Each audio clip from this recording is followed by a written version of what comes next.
en conviendrez avec moi, ce n'est pas tous les jours qu'on a la chance d'avoir une œuvre d'art à sa table.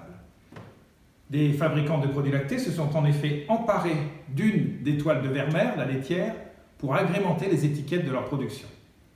Mais à part la liste des ingrédients et la date limite de consommation, je ne vois rien d'écrit dessus pour expliquer qui était cette fameuse laitière. Je vais donc me charger de réparer cet oubli fâcheux. On sait très peu de choses sur la formation artistique de Vermeer. On suppose qu'il a été formé à Amsterdam ou à Utrecht et qu'il a été influencé par le peintre Karel Fabricius, un élève de Rembrandt qui s'est installé à Delft en 1652. Ce qui est sûr, c'est qu'il est très brillant. À 20 ans, il entre dans la guilde de Saint-Luc, la corporation des peintres de Delft.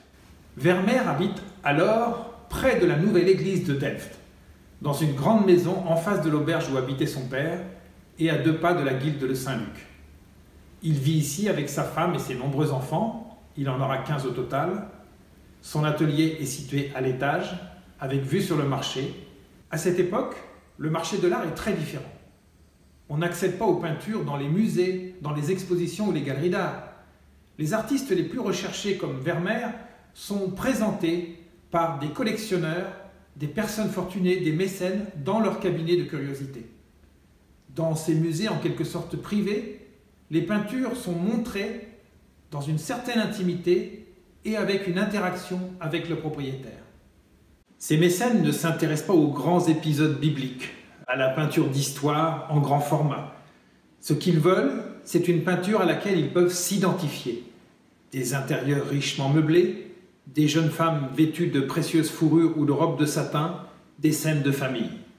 Le mécène de Vermeer, c'est en fait un couple de commerçants, Peter Claes van Ruijven et sa femme Maria. Il lui achète sa production à l'avance ou lui avance de l'argent. Vermeer peint alors au rythme de 2 ou 3 tableaux par an. Et c'est pour Peter Claes et sa femme que Vermeer va peindre La laitière entre 1657 et 1661. Le format du tableau surprend presque toujours les visiteurs du Rijksmuseum d'Amsterdam. C'est un petit tableau presque carré de 45 cm sur 41 et il faut s'en approcher pour bien le voir. Elle est en train de préparer une sorte de pain perdu. Dans la marmite en grès, elle a déjà mélangé des morceaux de pain, des œufs battus et du sucre. Avant de refermer le couvercle, elle recouvre son mélange en versant une fine couche de lait par-dessus.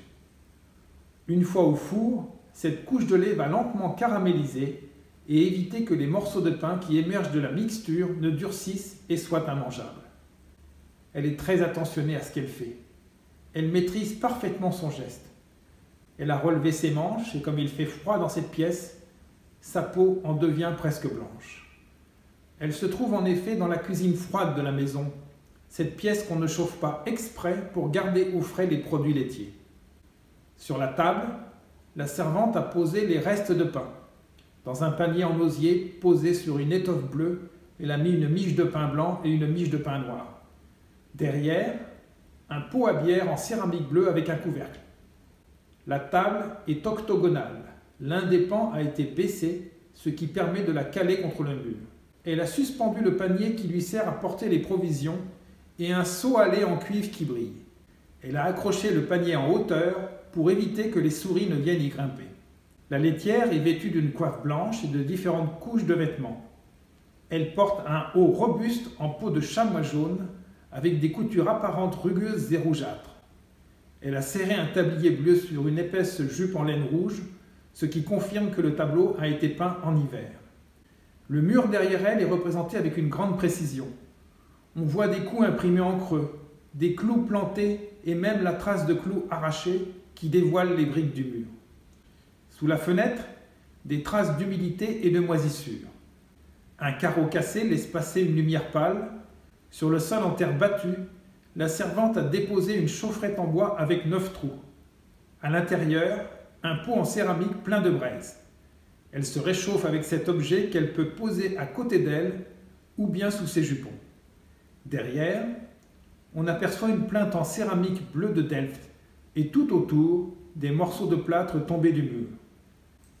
Comme presque toujours dans les tableaux de Vermeer, la lumière descend de la fenêtre de gauche. Elle éclaire ce mur lépreux, enrobe la laitière et donne une impression de calme et de concentration. Il y a quelque chose de religieux dans ce tableau.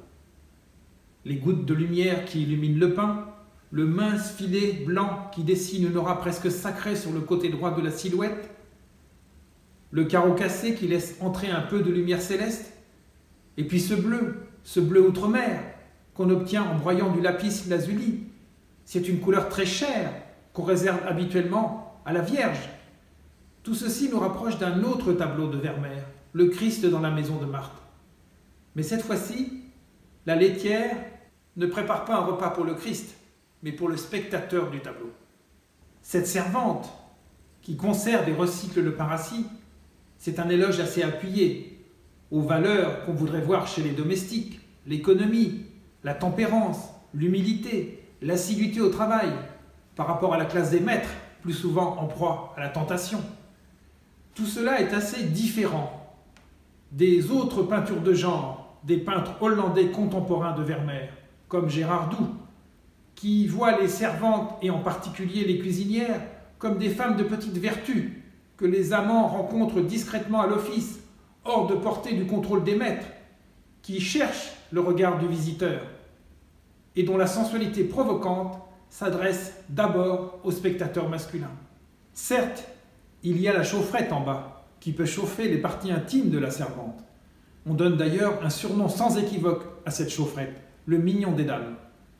On remarque aussi que la céramique de la plinthe à gauche représente Cupidon, et la céramique de droite présente un passant au bâton levé. Tout cela affiche une symbolique assez évidente, mais chez Vermeer, cette symbolique est atténuée au point de décrire avec délicatesse un objet du désir plus discret.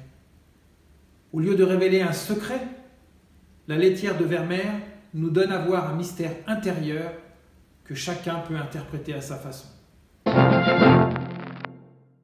Je me suis rendu ce matin, avec une attestation, au supermarché le plus proche de chez moi. J'ai acheté ce yaourt avec l'image que vous connaissez mieux à présent et j'ai voulu expliquer tout ce que je viens de vous dire à la caissière.